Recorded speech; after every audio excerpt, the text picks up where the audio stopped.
Hello everyone, welcome back to my channel. कैसे हो आप सब?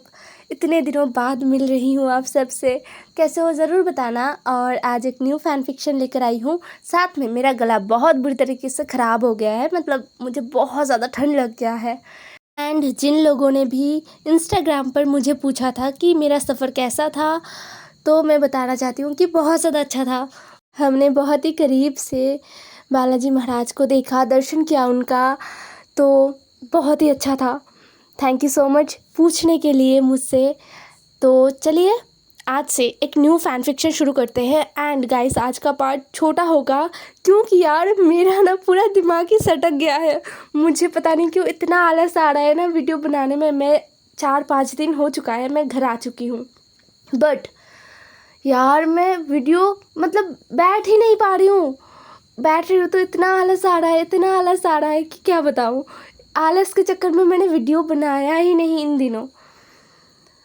तो मैं कोशिश करूँगी कि छोटे छोटे पार्ट बनाऊँ और फिर से अपने अंदर वो एनर्जी लेकर आऊँ, जिससे आप सबके पास मैं इतने बड़े बड़े एपिसोड, मतलब बड़े नहीं, कम से कम 20-25 मिनट का एपिसोड तो अपलोड कर ही दूँ। स्टोरी का नाम है don't break my heart into million pieces. और ये स्टोरी मॉडर्न वांगशन एफएफ है। इसमें टॉप लान वांगजी, बॉटम विंग है। साथ ही में इसमें कोई ओमेगा वर्स नहीं है, ना ही कोई बच्चा होगा, ठीक है। एंड ये स्टोरी जैसे कि बहुत सारे लोगों का डिमांड था कि यार टॉक्सिक कुछ लेकर आओ, साइकोनेस लेकर आओ, मैं अपने हिसाब से लेकर आई हूँ। मुझे नहीं पता ये लोगों को पसंद आएगा या नहीं, आप सबको पसंद आएगा या नहीं, ज़रूर बताना कि कैसा है। बट अभी आपको समझ में नहीं आएगा कि यहाँ पर साइकोनेस, टॉक्सिकनेस है, क्योंकि स्टोरी शुरू बहुत लवी डबी तरीके से होने वाला है। स्टोरी के शुरुआत में हमें लान वांगजी को दिखाया जाता है, जो एक फ्लावर शॉप में खड़ा था। उसके आसपास लगभग 10 से 12 गार्ड थे, बॉडीगार्ड, जो उसको घेर कर खड़े थे। और पीछे, मतलब उसके पीछे, लान वांगजी के पीछे लाइन से 7 गाड़ियाँ रखा हुआ था, जो कि बहुत ही महंगा इंपोर्टेड कार्स थे जो रखे हुए थे। लान वांगजी जो पिछले 15 मिनट से इस शॉप के बाहर खड़ा है, वो भी एक बुके के लिए। लान वांगजी का पर्सनल सेक्रेटरी सोंगलैन खड़ा होकर बस यही सोच रहा था कि अगर लान वांगजी चाहे तो पूरे चाइना में जितना भी फ्लावर्स है ना, सब लान वांगजी के कदमों के सामने रख दिया जाए, वो भी बस यूं ही एक चुटकी बजाते ही आ जाएगा। लेकिन ये इंसान एक फ्लावर बुके के लिए 15 मिनट यहाँ पर खड़ा है। लान वांगजी कोई आम इंसान नहीं है, उसके 1 मिनट का कीमत करोड़ों में जाता है, और वो ऐसे यहाँ पर खड़ा है। फिर सोंगलैन अपने ही सोच को बीच में रोकते हुए, मतलब खुद को बोलता है कि तुम क्या सोच रहे हो, ये तो बहुत ही ज़्यादा नॉर्मल है ना, अभी ये सब कुछ नॉर्मल है। तो तुम जितने जल्दी हो सके अपने आप को इन सारी चीज़ों के लिए प्रिपेयर करो, अपने आप को रेडी करो इन सारी चीज़ों को देखने के लिए, क्योंकि लगातार लान वांगजी के साथ 10 सालों तक काम करने के बाद जाके ऐसा कुछ देखने को मिल रहा था सोंगलैन को कि लान वांगजी इतनी देर तक बस एक फ्लावर बुके के पीछे वेस्ट कर रहा है, इतना टाइम। ये सब कुछ सोंगलैन सोच ही रहा था, तभी शॉप के अंदर से एक लेडी बाहर आई और उसने लान वांगजी के हाथों में एक बुके दे दिया। वो बुके प्यूनी फ्लावर और फ्रेश रेड रोज़ का था।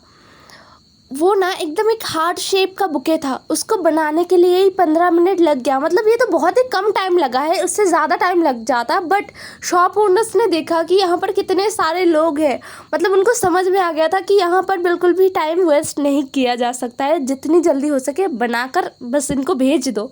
सही लोग नहीं लग रहे ये लोग, तो उन्होंने जल्दी जल्दी बना दिया था। फिर भी लान वांगजी ने वो बुके अपने हाथों में देखा और वो खुश हो गया।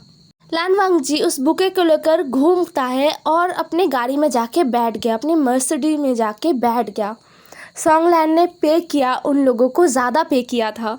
सोंगलैन ने उस बुके के जितना भी प्राइस होता है ना उस बुके का, उससे शायद 10 गुना ज़्यादा पे कर दिया था सोंगलैन ने, और वो भी जल्दी से अपने बॉस के पीछे आके बैठ गया।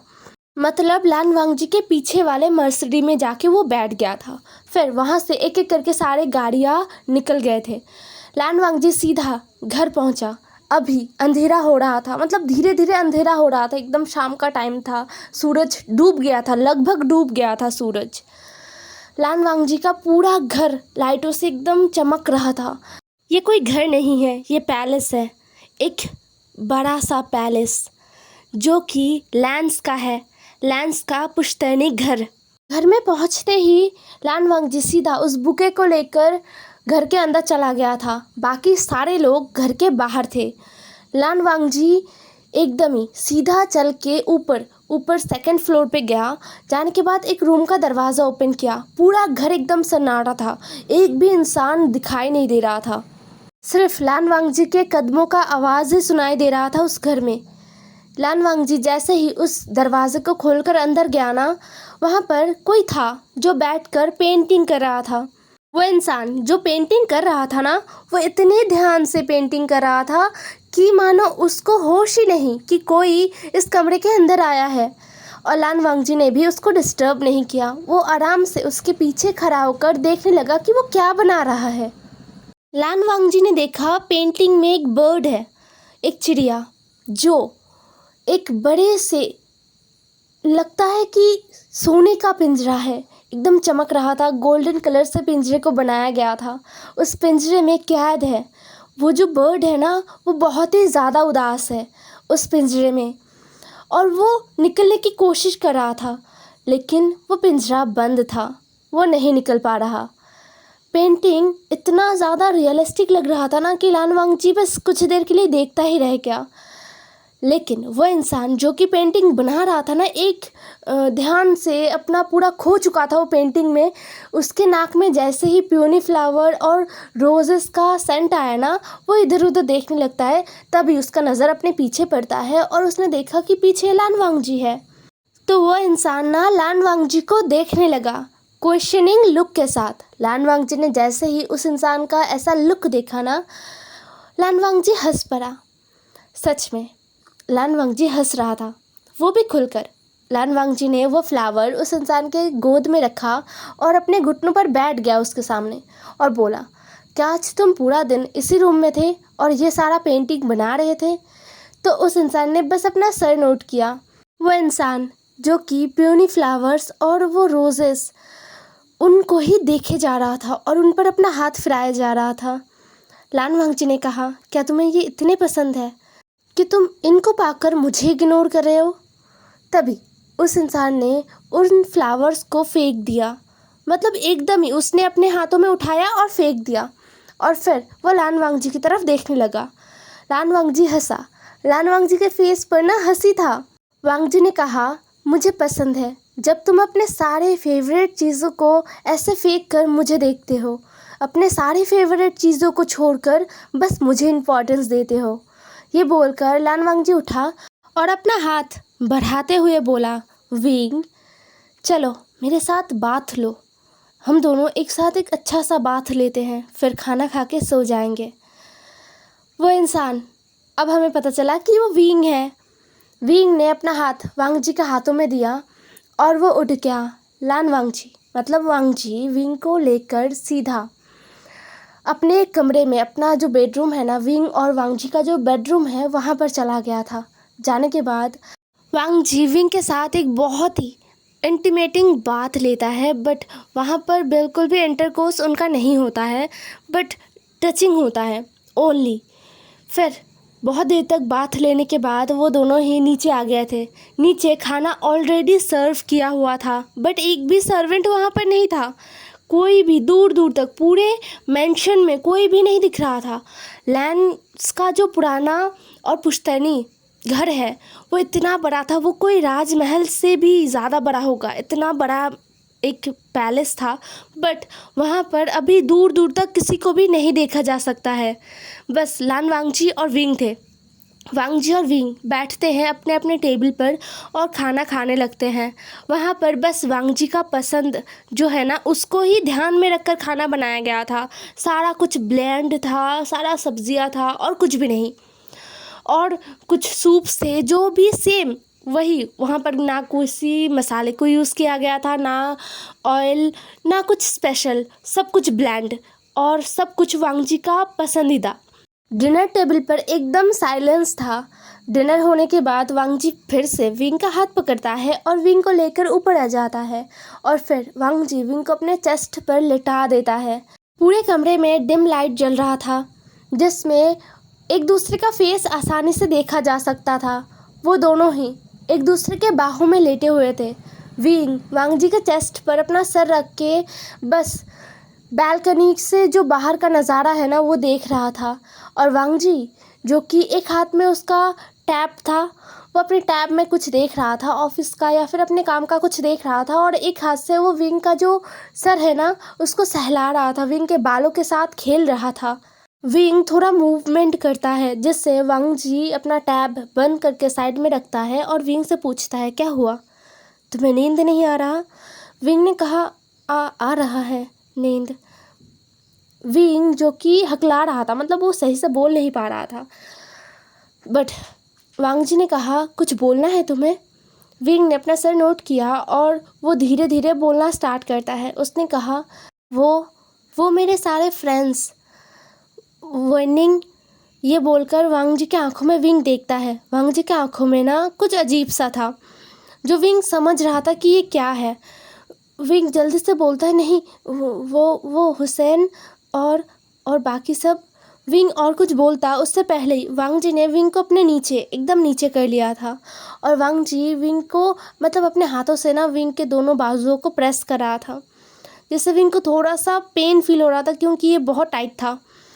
वांग जी ने सॉफ्टली कहा, उसका सॉफ्टनेस भी बहुत ज़्यादा हार्श था।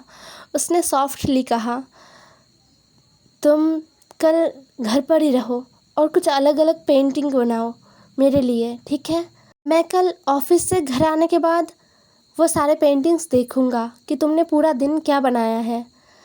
विंग कुछ और बोलता उससे पहले ही वांग जी ने विंग का लिप्स कैप्चर कर लिया और विंग को किस करने लगा।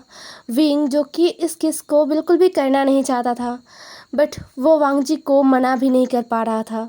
इसके बाद विंग और वांग जी के बीच लगभग 3-3.5 घंटे का इंटीमेट सेशन चला, जिसके बाद वांग जी रुक गया था क्योंकि विंग बहुत ज़्यादा थक गया था। वांग जी ने विंग के फोरहेड से आए हुए स्वेट को पोंछते हुए बोला, आजकल तुम ज़्यादा ही जल्दी नहीं थक रहे? विंग ने कोई जवाब नहीं दिया। विंग बस मुड़ गया था। वांग जी के फेस से अपना फेस एकदम ऑपोजिट डायरेक्शन में कर लिया था और अपने आंखों को बंद कर लिया था। वांग जी जो कि विंग के इस एक्शन को देखकर कुछ कहता तो नहीं है, लेकिन वो एकदम ही विंग से सटक कर लेट जाता है और विंग को बैक हक करता है और बोलता है, सो जाओ। बोलकर वो विंग के नेक पर किस करता है और अपने आंखों को बंद कर लेता है। विंग जो कि सो नहीं पा रहा था, वो सोच रहा था कि उसकी ज़िंदगी में ये क्या हो रहा है। ये इंसान इतना बदल कैसे सकता है? ये इंसान जो 7 साल पहले का वांग जी है, विंग को वो वांग जी चाहिए। ये तो वांग जी है ही नहीं, लगता है कोई और ही है वांग जी के बॉडी के अंदर जो पूरा साइको है। ये उसका लंजा थोड़ी हो सकता है। उसका लंजा तो हमेशा उससे प्यार किया करता था। उसका लंजा हर बात पर उसे सपोर्ट किया करता था। उसका लंजा कितना स्वीट था। हाँ, वो हमेशा से इंट्रोवर्ट था, वो हमेशा से लोगों से बातें करने में अच्छा नहीं था, अपनी फीलिंग्स को शेयर करने में अच्छा नहीं था, बट उसका लंजा उसके सामने सब कुछ कहता था, अपने सारे फीलिंग्स को रखता था। वो अपने सारे इमोशंस को रख देता था विंग के सामने। बट ये इंसान तो एकदम ही अलग है, एकदम एक साइको पर्सन जिसका कुछ भी नहीं हो सकता। विंग कहीं ना कहीं ये भी मानता है कि गलती उसका है, उसकी वजह से आज उसका लंजा इस कंडीशन में है, उसकी वजह से आज उसका लंजा इस तरीके से बिहेव कर रहा है। बट विंग ये भी जानता है कि उसके पास्ट में किया हुआ हर एक गलती, सब कुछ उसका मजबूरी था। उसने मजबूरी में इतना सब कुछ कर दिया था और उसको पता भी नहीं था कि इसका रिज़ल्ट इतना घटिया निकलेगा, इतना बुरा, इतना ख़तरनाक निकलेगा कि उसका फ्यूचर पूरा खा जाएगा। उसको नहीं पता था।